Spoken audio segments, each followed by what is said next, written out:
গুরুত্বপূর্ণ প্রশ্ন দেখব যেগুলো আপনাদের আপকামিং পরীক্ষায় কাজে লাগবে। তো চলুন দেরি না করে আমরা ডাইরেক্ট প্রশ্ন এবং ডাইরেক্ট উত্তরগুলো আলোচনা করব। বেশ কয়েকটি প্রশ্ন থাকবে, অনেকগুলো প্রশ্ন থাকবে, সুতরাং সাথে থাকুন। অনেক ক্রিটিক্যাল প্রশ্ন থাকবে, ইজি কোয়েশ্চেন থাকবে, যেগুলো আপনাদের পেপার 1 এবং পেপার 2 দুটোতেই কাজে লাগবে। ঠিক আছে, তো চলুন দেরি না করে আমরা তাড়াতাড়ি চলে যাই আমাদের মূল ক্লাসে। তো দেখুন, প্রথম প্রশ্ন বলেছে কি শিক্ষক এবং ছাত্রের মধ্যে সর্বোত্তম সম্পর্কটা কোনটা? 1 নম্বর হচ্ছে বন্ধুত্ব, 2 নম্বর প্রভু এবং ভৃত্যের সম্পর্ক, 3 নম্বর ব্যবসায়ী এবং ক্রেতার সম্পর্ক, পিতামাতা এবং সন্তানের সম্পর্ক। কারেক্ট অ্যান্সার কী হবে খুব তাড়াতাড়ি কমেন্ট বক্সে পিন করুন, এবং আমি জানি এই প্রশ্নের কারেক্ট অ্যান্সার আপনারা কারেক্ট অ্যান্সার করতে পারবেন, সুতরাং তাড়াতাড়ি এই প্রশ্নের কারেক্ট অ্যান্সার করে ফেলুন। Question number 41। তো 41 এর কারেক্ট অ্যান্সার আমরা সবাই জানি শিক্ষক এবং ছাত্রের সম্পর্কটা কেমন হওয়া উচিত? বন্ধুত্বপূর্ণ সম্পর্ক হওয়া উচিত। ঠিক আছে, তারপর দেখে নেওয়া যাক। জীবনের সমস্ত ক্ষেত্রেই মনস্তাত্ত্বিক জ্ঞান প্রয়োজনীয়। আমাদের সমস্ত জ্ঞান, সমস্ত আমাদের যে জীবন রয়েছে সেই জীবনের সব ক্ষেত্রেই আমাদের যে মনস্তাত্ত্বিক জ্ঞান, এই মনস্তাত্ত্বিক জ্ঞানটা কিন্তু প্রয়োজনীয়। তার কারণ কি? জীবনকে আনন্দময় করে তোলার জন্য, জীবনের সমস্যার সমাধান করার জন্য, মানুষের আচার বোঝার জন্য, নাকি আমাদের এগুলির সবগুলি আমাদের করতে হবে? তো কারেক্ট আনসার আমাদের কি হতে পারে বলুন তো? তো 42 এর কারেক্ট আনসার কী হবে তাড়াতাড়ি বলুন, তাড়াতাড়ি প্রশ্ন তাড়াতাড়ি উত্তর। দেখুন, মনস্তাত্ত্বিক জ্ঞান প্রয়োজন আমাদের জীবনকে আনন্দময় করার জন্য, মানসিকভাবে আমাদের শান্তির প্রয়োজন, মনস্তাত্ত্বিক জ্ঞান দরকার। সমস্যার সমাধানের ক্ষেত্রেও আমরা মনস্তাত্ত্বিক জ্ঞান আমাদের প্রয়োজন আছে। আচার আচরণ জানার ক্ষেত্রেও, বোঝার ক্ষেত্রেও মনস্তাত্ত্বিক জ্ঞানের প্রয়োজন আছে, সুতরাং কারেক্ট আনসার উপরের সবগুলি হবে এই ক্ষেত্রে কারেক্ট আনসার। নেক্সট কোয়েশ্চন, ছাত্রদের সুচরিত্র গঠন করা যায়? ছাত্রদের চরিত্রটা, আমরা ছাত্রদের ভালো চরিত্র গঠন করতে পারি কিভাবে? তাদের মনস্তাত্ত্বিক জ্ঞান প্রদানের মাধ্যমে, তাদের ভালো পোশাক পরতে বলে,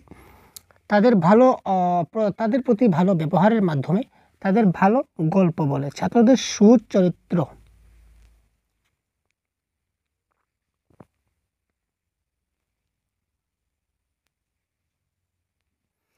ছাত্রদের চরিত্র যদি গঠন করি তাহলে দেখুন, ভালো পোশাক পরলেই কি সে ভালো চরিত্রের হয়ে যাবে? মোটেই না। ভালো গল্প বললে হবে না, এটা কারেক্ট আনসার হবে। ছাত্রের প্রতি আবার কী করতে হবে? ভালো ব্যবহার করতে হবে। আমি যদি তার প্রতি ভালো ব্যবহার করি, সেও আমার প্রতি একদিন না একদিন ভালো ব্যবহার করবে, এবং আমি যদি তার প্রতি ভালো ব্যবহার করি বা তার সামনে যদি ভালো ব্যবহার করি, তাহলে সেই ভালো ব্যবহারটা শিখবে, তার আচার আচরণের পরিবর্তন আসবে, এবং সেই আচার আচরণের পরিবর্তন যখনই আসবে তখন সে একজন সুচরিত্রবান হয়ে উঠবে। ছাত্রদের আচরণ পরিবর্তনের জন্য সবচেয়ে কার্যকর পন্থা কী? তো হোয়াট ইজ এডুকেশন যদি বলি, তাহলে education is nothing but A modification of behaviour.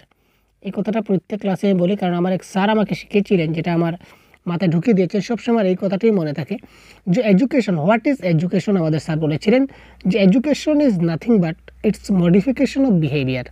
তো এই যে বিহেভিয়ার পরিবর্তনের জন্য, একটা ছাত্রের বিহেভিয়ার পরিবর্তন করতে গেলে বা তার আচরণ পরিবর্তন করতে গেলে সবচেয়ে কার্যকর পন্থা কোনটি? উপদেশ প্রদান করা, দৈহিক শাস্তি প্রদান করা, বাড়ি থেকে বিতাড়ন করা, নাকি নিয়মিত পুরস্কার করা?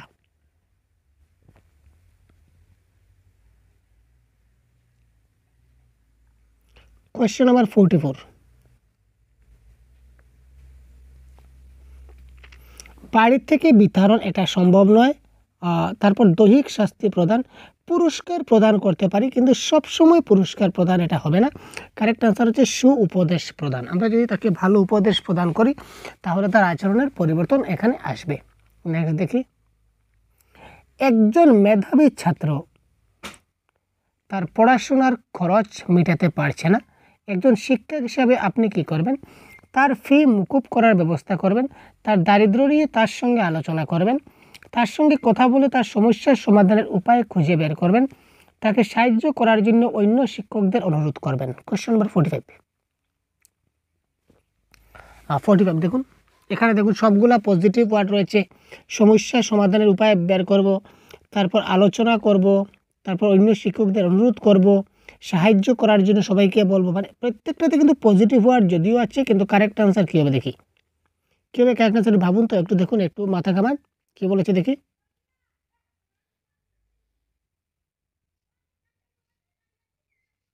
একজন মেধাবী ছাত্র, খুব ভালো ছাত্র, গিফটেড ট্যালেন্টেড ছাত্র, সে যদি তার পড়াশোনার খরচ বা ফি মেটাতে পারছে না, আপনার স্কুলে পড়ছে কিন্তু আপনার পড়াশোনার খরচটা মেটাতে পারছে না, শিক্ষক হিসেবে আপনি কি করবেন?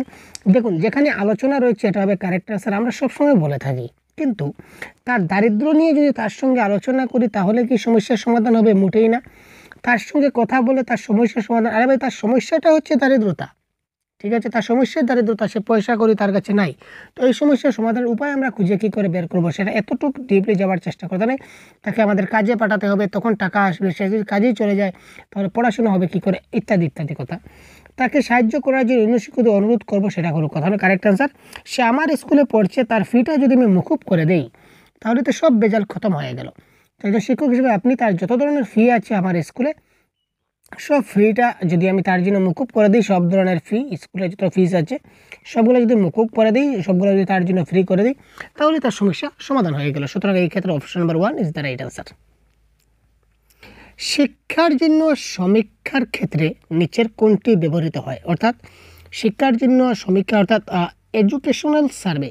তো এডুকেশনাল সার্ভে যখন আমরা করি তখন আমরা নিচের কোনটা ব্যবহার করে থাকি?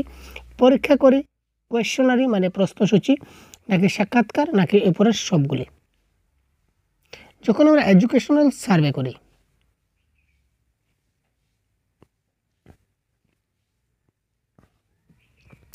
এটার জন্য আমাদের উপরের সবগুলি করা হয়, ঠিক আছে। কারেক্ট অ্যান্সার হচ্ছে 46, উপরের সবগুলি আমাদের করা হয়। নেক্সট দেখি, ছাত্রদের দক্ষতা মূল্যায়নে নিচের কোনটি সবচেয়ে কার্যকরী?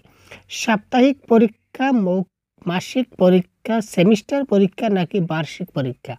তাদের দক্ষতা মূল্যায়ন করতে গেলে নিচের কোনটা সবচেয়ে বেশি কার্যকরী? Question number 47।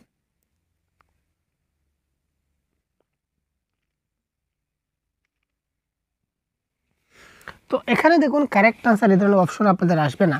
যদি এই ধরনের পরীক্ষায় প্রশ্ন আসে, অপশনগুলো একটু ভুল আছে, অপশনগুলো আমার লাগছে, তো এটা কারেক্ট আনসার, সঠিক আনসার হয়ে যাবে ফরমেটিভ অ্যাসেসমেন্ট। তাদের দক্ষতা মূল্যায়নের জন্য আমাদের যে অ্যাসেসমেন্টটা করতে হবে, এই অ্যাসেসমেন্টটা হবে কি আমাদের formative assessment. Formative assessment is the right answer. যেখানে আপনারা এই ধরনের সাপ্তাহিক, বার্ষিক, সেমিস্টার এই ধরনের পরীক্ষা আপনার নাও আসতে পারে। আর অপশনে একটা আপনার থাকবে ফরমেটিভ অ্যাসেসমেন্ট বা গঠনমূলক মূল্যায়ন বা গঠনমূলক পরীক্ষা। তো গঠনমূলক মূল্যায়নই থাকবে। তো সেই গঠনমূলক অ্যাসেসমেন্ট বা ফরমেটিভ অ্যাসেসমেন্ট যেখানে থাকবে এটাকে আপনি কারেক্ট আনসার করবেন, ঠিক আছে। পরবর্তী দেখি, অনুমতি না নিয়ে একজন ছাত্র দীর্ঘদিন অনুপস্থিত থাকলে শিক্ষক হিসেবে আপনি তাকে কি করবেন? একটা ছাত্র আপনার স্কুলে অনেক দিন থেকে আসছে না, ঠিক আছে, কিন্তু আপনি কোনো তাকে পারমিশন দেননি, মানে ছুটি দেননি, কিন্তু তারপরেও আপনার ছাত্রটা অনেক দিন থেকে স্কুলে অনুপস্থিত। একজন শিক্ষক হিসাবে আপনি তাকে কী করবেন? তাকে স্কুল থেকে বিতরণের কথা ভাববেন, যেতে স্কুলে আসে না তাকে মানে স্কুল থেকে বের করে দেব।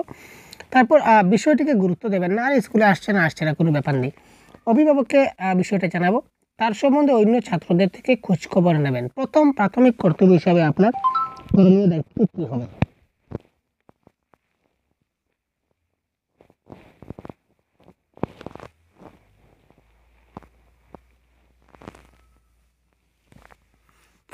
এই প্রশ্নগুলো কিন্তু অনেক মানে সমস্যাগত প্রশ্ন। অনুমতি না নিয়ে একজন ছাত্র দীর্ঘদিন যদি অনুপস্থিত থাকে তাহলে আমরা কি করব? তার অভিভাবককে বিষয়টা জানাবো যে তোমার বাচ্চাটা স্কুলে আসছে না, কেন আসছে না, বিষয়টা একটু চিন্তাধারা করো। অভিভাবককে বিষয়টা জানাবো, তখন অভিভাবক জানাবেন বাচ্চাটার অসুবিধা কী, সমস্যা হলে আমরা দেখাশোনা করব, ঠিক আছে। এটা প্রাথমিক দায়িত্ব। অর্থাৎ প্যারেন্ট টিচার যখন মিটিং হবে, তো সেই প্যারেন্ট টিচার মিটিংয়ে আমরা সেই কথাটা তুলে ধরবো যে এই বাচ্চাটা কিন্তু স্কুলে অনেকদিন থেকে আসেনি, ঠিক আছে। ছাত্রদের শুনে বুঝার দক্ষতা বিকাশের জন্য একজন শিক্ষক কী করবেন? ছাত্রদের শুনে বুঝার দক্ষতা বিকাশের জন্য সে ছাত্রটা কী করবে? শুনে কোনো কিছু বুঝবে। এই বুঝার দক্ষতাটা বিকাশের জন্য একজন শিক্ষক কী করতে পারেন? ছাত্রদের পড়ে শোনাতে বলবেন, পড়ার সময় ভুলগুলি দেখিয়ে দেবেন, ছাত্রদের প্রশ্ন করবেন, শোনার প্রয়োজনীয়তা ব্যাখ্যা করবেন। সে যদি একটা ছাত্র অর্থাৎ শ্রবণের দক্ষতা যদি বিকাশ করতে চাই, শুনে বোঝার দক্ষতা মানে আলটিমেটলি শ্রবণ দক্ষতা, তো সেই শ্রবণ দক্ষতা বিকাশের জন্য একজন শিক্ষক হিসাবে আমি কি করতে পারি?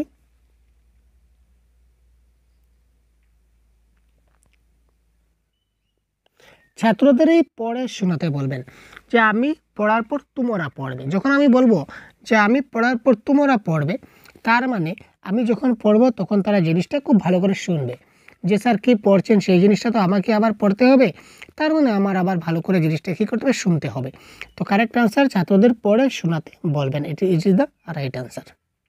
ফ্যাক্টগুলো বুঝবেন। অপরিচ্ছন্ন পোশাক পরে একজন ছাত্র স্কুলে এসেছে, শিক্ষক হিসেবে আপনি কি করবেন?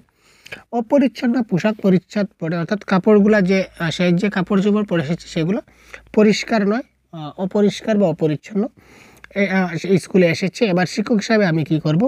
তাকে ক্লাসের বাইরে দাঁড় করে রাখবো, তার অভিভাবককে ডেকে পাঠাবো, পরিচ্ছন্নতার প্রয়োজনীয়তা তাকে বুঝিয়ে বলবো, সে যাতে পরিচ্ছন্ন পোশাক পরতে পারে সেই জন্য তাকে আর্থিক সাহায্য দেব।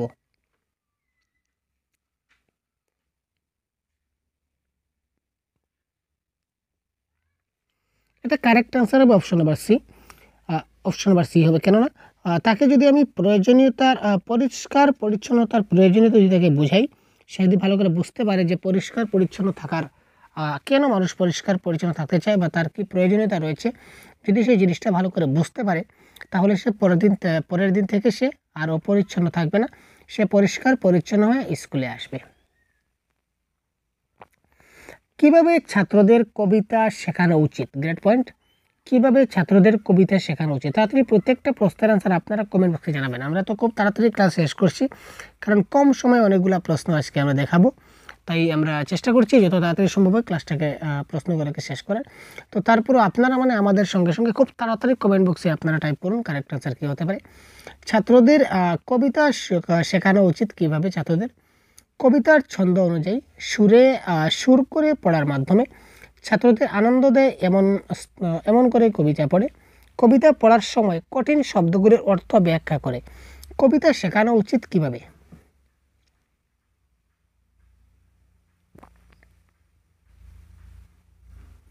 কবিতা আমরা কী করে পাঠ করি? কবিতার মধ্যে একটা কী আছে? সুর আছে, ঠিক আছে, সুর আছে না? তো সেই কবিতার সুর করে পড়ার মাধ্যমে এটা হবে এই ক্ষেত্রে কারেক্ট আনসার। আর ছাত্রদের আনন্দ দিয়ে এমন করে কবিতা পড়ে, এটাও কারেক্ট আনসার হবে, কিন্তু যেখানে এখানে সুর পার্টিকুলার দিয়ে দিয়েছে তা আপাতত আমরা সুরকে কারেক্ট আনসার করছি। তো এটাও দিলে আমার মনে হয় না যে ভুল হবে, ঠিক আছে, কেমন? তো এখানে কারেক্ট আনসার আপনারা দুটো দিতে পারেন, কিন্তু মনে হচ্ছে অপশন বিটা একটু বেশি কারেক্ট হবে, কেননা এখানে ডাইরেক্ট দিয়ে দিয়েছে যে আমরা যদি সুর করে পড়ি তাহলে কী হবে? কবিতাটা ভালো করে তারা শিখবে। আর যদি সুর করে পড়ি তা সুর করে যদি পড়ি ভালো করে, যদি সুর করে করে যদি আমরা কবিতাটা পাঠ করি, তাহলে অবশ্যই ছাত্রদের মনে আনন্দ অটোমেটিক্যালি চলে আসবে। সুতরাং B is the right answer of this question. আর যদি বি থাকে না তাহলে অপশন সি আপনারা দিতে পারেন। ছাত্রদের লেখার দক্ষতা বিকাশের জন্য আমরা কী করতে পারি? Great point. লেখার দক্ষতা, তাদের বেশি করে বাড়ির কাজ দিতে হবে, বাড়িতে তার বেশি করে তার কাজ দিতে হবে, হোমওয়ার্ক। তাদের শ্রুতিলিখন অভ্যাস করাতে হবে, শ্রুতিলিখন। শুনে বা দেখে লেখার অভ্যাস করাতে পারেন।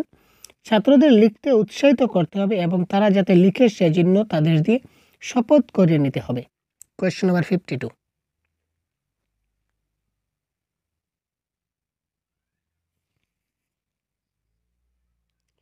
এখানে দেখুন অপশন নাম্বার শুনে বা দেখে লেখার অভ্যাস, দেখে দেখে লেখার অভ্যাস সেটা কিন্তু হচ্ছে না, কারণ দেখে লেখার অভ্যাস আমাদের কপি পেস্ট হয়ে যায়। জেনারেলি বেশি করে হোমওয়ার্ক দিলেও কিন্তু আমাদের কাজ হয় না, এটাও ক্যান্সেল। অপশন নাম্বার ডিটা আমাদের কারেক্ট অ্যান্সার হতো, উৎসাহিত, কিন্তু এই যে শপথ করিয়ে দেওয়া মানে কি তার উপর একটা জবরদস্তি চাপিয়ে দেওয়া যে তোমাকে কাজটা করতেই হবে, না হলে হবে না, অর্থাৎ শপথ করানো। তো এই শপথ করানোর জন্য এটা কারেক্ট অ্যান্সার হলো না, এটা নেগেটিভ। তো আলটিমেটলি তিনটে অপশন আমরা কাটলাম, সুতরাং অপশন নাম্বার বি হবে কারেক্ট অ্যান্সার। তাদের শ্রুতিলিখন অভ্যাস করাতে হবে, ঠিক আছে। ছাত্রদের বেড়াতে নিয়ে যাওয়া উচিত, ছাত্রদের কোথাও না কোথাও বেড়াতে নিয়ে যাওয়া উচিত, তার কারণ এতে ছাত্ররা খুশি হয়, এতে ছাত্ররা বেশি শিখে। বেড়াতে গেলে ছাত্ররা গোলমাল করে না, বেড়াতে গেলে ছাত্ররা নিজেদের মধ্যে আনন্দ উপভোগ করতে পারে। বেড়াতে নিয়ে যাওয়া উচিত কেন? Question number 53। আপাত দৃষ্টিতে যদি দেখি তাহলে মনে হবে সবগুলো কারেক্ট আনসার, কিন্তু একটা কিন্তু পার্টিকুলার কিন্তু একটা রিজন আছে, লজিক আছে। তো কারেক্ট আনসার কি হবে খুব তাড়াতাড়ি বলুন তো? 53। ছাত্রদের বেড়াতে নিয়ে যাওয়া উচিত, কারণ কি? এতে ছাত্ররা খুশি হয়, ঠিক আছে, খুশি হয়, এটা মানলাম, খুশি হবে। এতে ছাত্ররা বেশি শিখে, এটাও ঠিক। বেড়াতে গেলে ছাত্র গোলমাল করে না, এটাও মনে করে ঠিক। বেড়াতে গেলে ছাত্ররা নিজেদের মধ্যে আনন্দ উপভোগ করতেন, এটাও ঠিক, কিন্তু আমাদের প্রাইমারি লক্ষ্য হচ্ছে এডুকেশন টার্গেট, আমাদের মূল লক্ষ্য হচ্ছে তাকে কিছু না কিছু একটা আমাদের শেখানো। তো এখানে বলেছে যে আমি যদি তাকে ঘুরতে নিয়ে যাই তাহলে সে কী করবে, বেশি করে শিখবে, তাই তো। তো বেশি করে শিখবে, সুতরাং এটা হবে কারেক্ট আনসার। কারণ যে জিনিসটা আমি তাকে থিওরিটিক্যালি শেখাবো, থিওরিটিক্যালি আমি আপনাকে একটা জিনিস যদি শেখাই আর প্র্যাকটিক্যালি যদি আমি আপনাকে একটা জিনিস শেখাই, তাহলে যেটা প্র্যাকটিক্যাল শেখাবো এটা আপনার বেশি মানে বুঝতে পারবেন, আর থিওরিটিক্যালি যেটা বুঝাবো সেটা আপনি একটু কম বুঝতে পারবেন, সেটা বাস্তব জীবন সবার ক্ষেত্রে হয়। সুতরাং এই ক্ষেত্রে বলেছে কারেক্ট আনসার, প্র্যাকটিক্যালি আমি যদি তাকে কোনো একটা জায়গায় নিয়ে যাই তাহলে ওই জায়গাটা যদি সে দেখে তাহলে বেশি করে জিনিসটা সম্বন্ধে জানতে পারবে, এই জায়গা সম্বন্ধে বা প্লেস সম্বন্ধে, আর যতটুকু না সে বই থেকে পড়ে জানতে পারবে। তো এক্ষেত্রে correct answer option number B.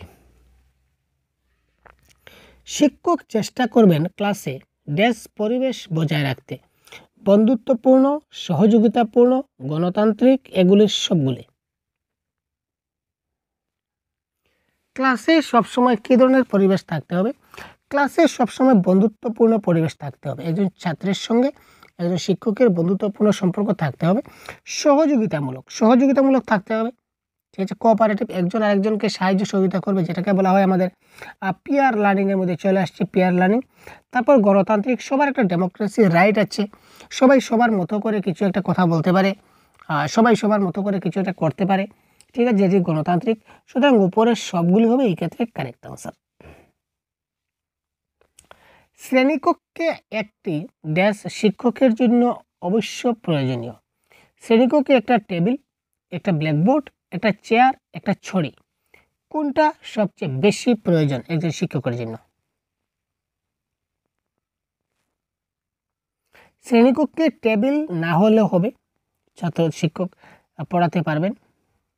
Chair না হলে হবে, শিক্ষক না বসলে হবে, দাঁড়িয়ে দাঁড়িয়ে পাঠ করাবেন। ছড়ি বা দড়ি সেটা না হলে হবে, কিন্তু ব্ল্যাকবোর্ড কিন্তু থাকতে হবে। যেটাকে ব্ল্যাকবোর্ডকে বাংলায় কী বলে জানেন? ব্ল্যাকবোর্ডে কিন্তু বাংলার আরেকটা নাম আছে, আপনারা সেটা জেনে রাখুন। যদি পরীক্ষায় ব্ল্যাকবোর্ড না দেয় তাহলে কিন্তু আপনারা কী করবেন, বলবেন যে স্যার ব্ল্যাকবোর্ড তো অপশনে ছিল না। তো ব্ল্যাকবোর্ডের একটা বাংলা নাম হচ্ছে কৃষ্ণ ফলক, সেটা মাথায় রাখবেন, বাংলা লেখাটা ঠিকঠাকভাবে হয়নি। তো কৃষ্ণ ফলক আমি বলে দিলাম।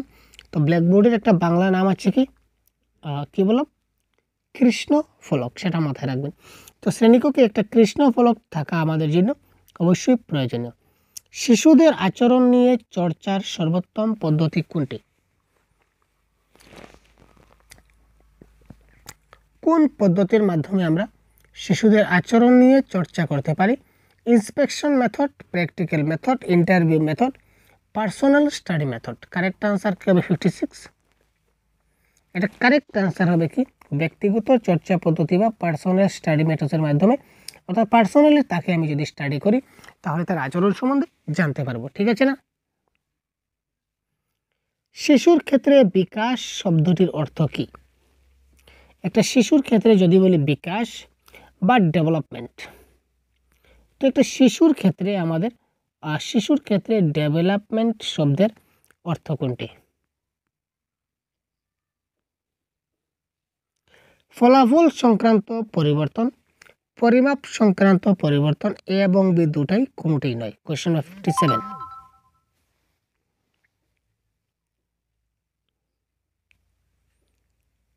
এটা কারেক্ট আনসার হবে অপশন নাম্বার সি। শিশুর ক্ষেত্রে বিকাশ মানে ফলাফল সংক্রান্ত পরিবর্তন বলতে পারি, বা তার পরিমাপ সংক্রান্ত পরিবর্তন বলতে পারি। কারণ পরিমাপ মানে কি, এটা তার যেটা গ্রোথ আমরা বলতে পারি।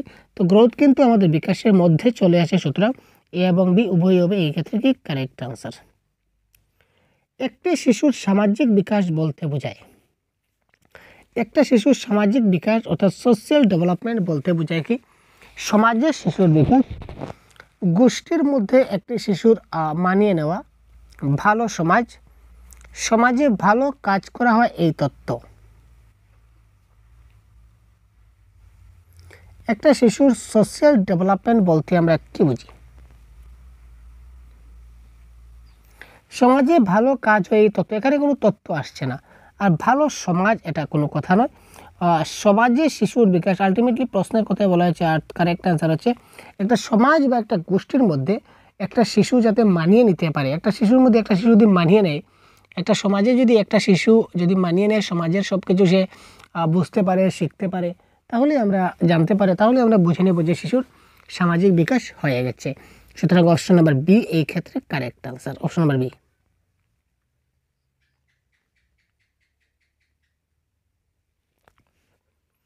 চাইল্ডহুড বা শৈশব বলতে বোঝায়, তো সহজ প্রশ্ন মনে হয় না পরীক্ষায় আসবে, তো যেহেতু আমাদের পিপিটিতে আছে তো আমরা একটু বলে দিই একবার।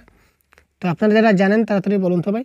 শৈশব বা চাইল্ডহুড বলতে আমরা বুঝি 3 থেকে 12 বছর। এখানে আমাদের আর্লি চাইল্ডহুড থাকবে এবং লেটার চাইল্ডহুড, দুটো প্লাস থাকবে। Early childhood plus letter childhood, ঠিক আছে ভাই, EC plus LC.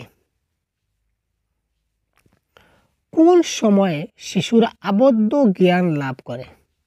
Stagnant knowledge, আবদ্ধ জ্ঞান কোন সময় শিশুরা লাভ করে? Question number 60। যখন শিশুরা নিজেরাই কোনো কিছু অনুশীলন করে, যখন শিক্ষক শিশুদের পড়ান, যখন পিতামাতা শিশুকে পড়ান, এগুলির সব কয়টি? তো কোয়েশ্চেন নাম্বার 60 কারেক্ট আনসার কি হতে চলেছে?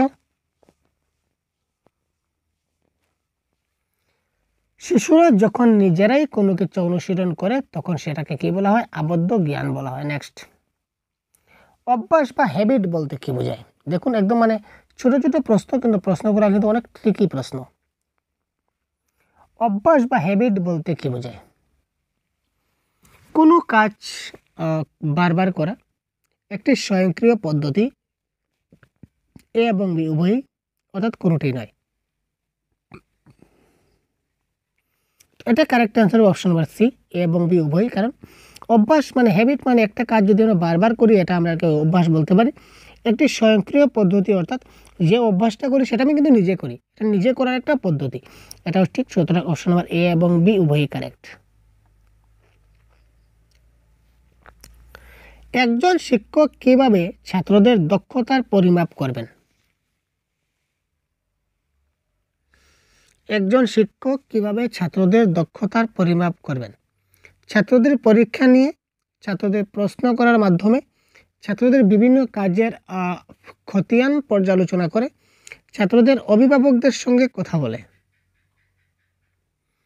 একজন শিক্ষক ছাত্র কতটুকু শিখতে পারলো, ছাত্র কতটুকু শিখতে পারলো না, তো একজন শিক্ষক তিনি কি করে বুঝবেন? Question number 62।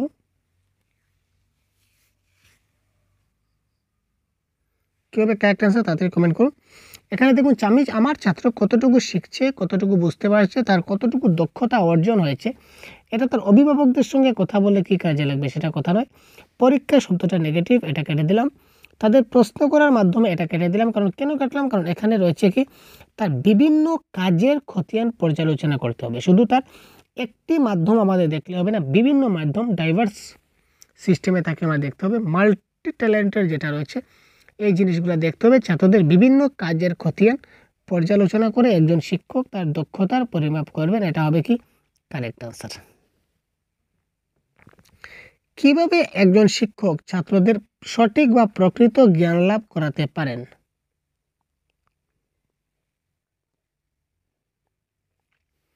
তো এই প্রশ্ন কিন্তু দেখা মাত্র কারেক্ট আনসার আপনাদের হওয়া উচিত। জানি না কার কার সঠিক আনসার কারেক্ট হবে, দেখে তো ভাই কার কার সঠিক আনসার কারেক্ট হয় খুব তাড়াতাড়ি কমেন্ট বক্সে ফার্স্ট লিখুন তো কারেক্ট আনসার। কিভাবে একজন শিক্ষক ছাত্রদের সঠিক বা প্রকৃত জ্ঞান লাভ করাতে পারেন? পাঠ মুখস্থ করানো নেগেটিভ ওয়ার্ড, আর রুক যা, মুখস্থ করা নেগেটিভ ওয়ার্ড, বারবার বলি। আকর্ষণীয়ভাবে শিক্ষাদান, ইট ইজ পজিটিভ ওয়ার্ড। সুতরাং আর কি দেখব? Correct answer option number D. যখন একজন শিক্ষক আকর্ষণীয়ভাবে শিক্ষাদান করবেন তখনই তার কী হবে? সঠিক জ্ঞান বা প্রকৃত জ্ঞান লাভ হবে। আকর্ষণীয়ভাবে মানুষ ভালো করে বুঝতে পারবে। বিজ্ঞানের বিষয়গুলি ছাত্রদের কীভাবে শেখানো উচিত? প্রশ্ন উত্তরের মাধ্যমে, হাতে কলমে অর্থাৎ বাই শোয়িং প্র্যাকটিক্যাল, ছাত্রদের হাতে কলমে কাজ করতে বলে, আকর্ষণীয়ভাবে শিক্ষাদানের মাধ্যমে। এবার সায়েন্সের বিষয়গুলো আমরা কী করে শেখাবো শিশুদের? That is the great point 64। তাড়াতাড়ি কমেন্ট করুন।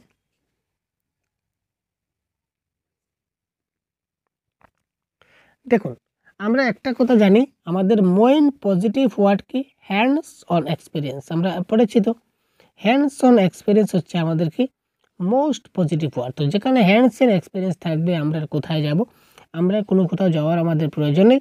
কারেক্ট আনসার ছাত্রদের কি করতে হবে, হাতে কলমে কাজ করতে বলে। ঠিক আছে, তাদের হাতে কলমে আমি কাজ করতে বলে। শ্রেণীকক্ষে সর্বোত্তম পাঠদানের জন্য প্রয়োজন।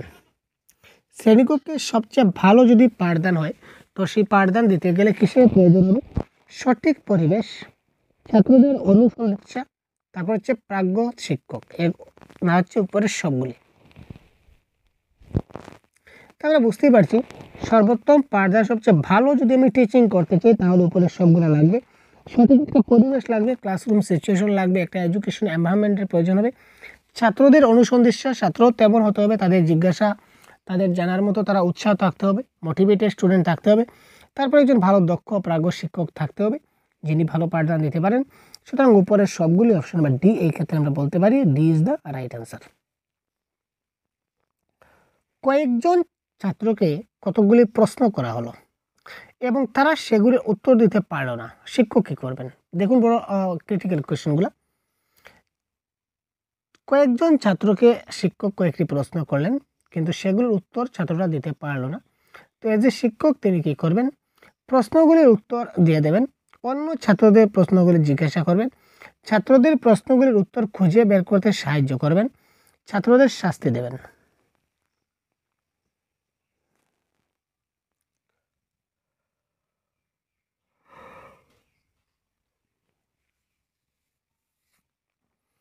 কয়েকজন ছাত্রকে শিক্ষক প্রশ্ন করলেন, তো সেগুলো উত্তর কী হতে পারে? 1 নম্বর তিনি শাস্তি দেবেন, এই কথাটা বলা যাবে না, নেগেটিভ ওয়ার্ড কেটে দিলাম। 2 নম্বর দেখুন অন্য ছাত্রদের প্রশ্ন জিজ্ঞাসা করবেন। এবার অন্য ছাত্র জিজ্ঞাসা করবেন, ওই ছাত্রগুলো যদি আনসারগুলো না পারে তাহলে কি করবেন, মানে আলটিমেটলি আমাদের এটা কিন্তু থেকে গেল। সুতরাং অপশন নাম্বার বি এবং অপশন নাম্বার ডি হলো না, কেটে দিলাম।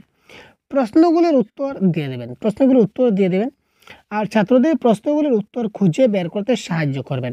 দেখুন একজন শিক্ষক যদি নিজেই যদি উত্তরগুলো মুখে দিয়ে দেন তাহলে যতটুকু বাচ্চারা শিখবে বা বুঝবে তার থেকে শিক্ষক যদি বলেন যে উত্তরটা কি হতে পারে তোমরা ভাবো তো, এই বইটা লো, এই প্যাসেজগুলো পড়ো, এই কবিতাগুলো পড়ো, এই লাইনগুলো পড়ো, উত্তরগুলো কোথায় হতে পারে আমরা সবাই মিলে খুঁজি, তোমরাও খুঁজো এই প্রশ্নের উত্তরগুলো কি হতে পারে। তো দেখো তো আমিও তোমার সঙ্গে সাহায্য করবো আনসার খুঁজতে।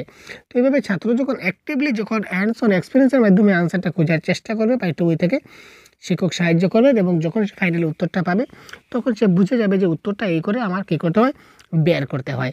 সুতরাং correct answer option number C is the right answer. যেমন প্যাসেজের ক্ষেত্রে আমরা যেটা করে থাকি, ছাত্রদের নিয়মিতভাবে কাজ দেওয়ার উদ্দেশ্য কী? ছাত্রদের আমরা নিয়মিতভাবে কাজ দিই, এই কাজ দেওয়ার উদ্দেশ্য কী? বিষয়ের প্রতি ছাত্রদের আগ্রহ তৈরি করানো, নিয়মিত পড়াশোনা করে ছাত্রদের বাধ্য করানো, বিষয়ের গভীরতর জ্ঞান লাভে ছাত্রদের সক্ষম করে তোলা।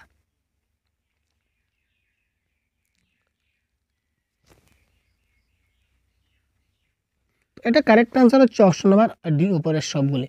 তাদের গভীরতম জ্ঞান লাভের জন্য সক্ষম করে তুলতে পারি, বিষয়ের প্রতি তাদের আগ্রহ তৈরি করতে পারি, নিয়মিত পড়াশোনা সে করবে তার একটা আমাদের স্ট্র্যাটেজি চাই, তার জন্য আমরা করতে পারি। সুতরাং উপরের সবগুলি হবে এই ক্ষেত্রে কারেক্ট আনসার। ছাত্রদের শিক্ষা দানের নীতি ক্ষেত্রে নীতিশিক্ষা হচ্ছে গুরুত্বপূর্ণ, তার কারণ কি? ছাত্রদের শিক্ষা দানের ক্ষেত্রে নীতিশিক্ষা গুরুত্বপূর্ণ, তার কারণ কি? বর্তমান পরিস্থিতিতে নীতিশিক্ষাকে প্রয়োজনীয়। নীতিশিক্ষা ছাত্রদের শিক্ষা গ্রহণে উদ্দীপ্ত করে, চরিত্র গঠনের জন্য নীতিশিক্ষাকে প্রয়োজনীয়, নীতিশিক্ষা একজন মানুষ মহান করে তোলে। তো কারেক্ট আনসার কোয়েশ্চেন নাম্বার 60 যদি আমরা দেখি তাহলে কারেক্ট আনসার কি হতে পারে? শিক্ষা দান যখন করবো তখন নীতিশিক্ষা গুরুত্বপূর্ণ হয়।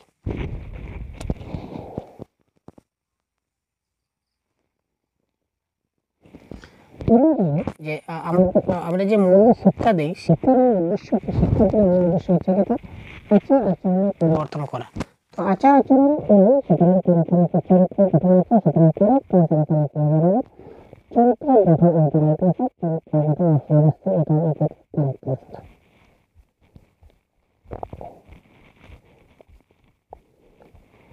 ক্লাসে আবৃত্তি করতে এবং জুড়ে পড়তে ছাত্রদের উৎসাহিত করা উচিত তার কারণ কি? ক্লাসে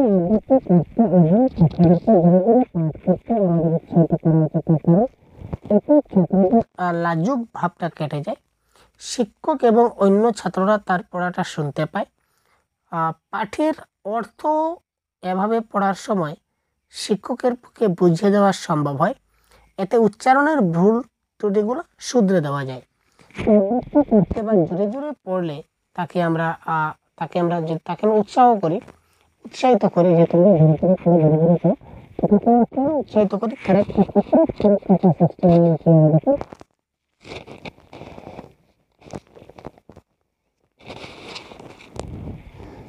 যখন এসে জোরে পড়বে তখন সে জোরে পড়ে তখন জোরে পড়ে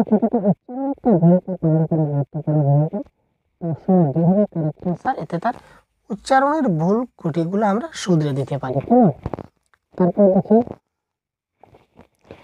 ছাত্ররা কোনো প্রশ্নের উত্তর দেওয়ার সময় শিক্ষক কখনোই বুঝতে দেবেন না যে তিনি কি বলেছে। প্রশ্ন দেখি, ছাত্ররা কোনো প্রশ্নের উত্তর দেওয়ার সময় শিক্ষক কখনোই বুঝতে দেবেন না যে তিনি উত্তর শুনেও কোনো কারণে দুঃখ পেয়েছেন, তার উত্তর সঠিক নয়, তাদের উত্তর স্পষ্ট নয়, শিক্ষক হলেও তিনি বিষয়টি জানেন না। ছাত্ররা যদি কোনো প্রশ্নের উত্তর এরকম দেয় অপ্রাসঙ্গিক, তখন শিক্ষক কি বুঝতে দেবেন না?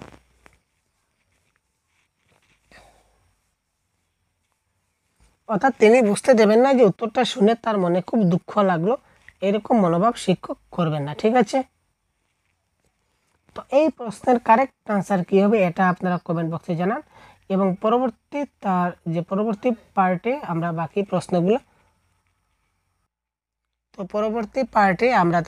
পরবর্তী প্রশ্নগুলো আমরা ডিসকাস করব। তো ভালো থাকবেন, সুস্থ থাকবেন, আমাদের সঙ্গে থাকবেন, এবং বাংলা ভাষার সম্পূর্ণ কোর্স আমাদের এই চ্যানেলে প্রোভাইড করা হয়ে থাকে। আপনারা কন্টিনিউ ভিডিওগুলো দেখতে থাকুন, প্রত্যেকটা ভিডিও এই চ্যানেলে দেখতে থাকুন। জয় হিন্দ।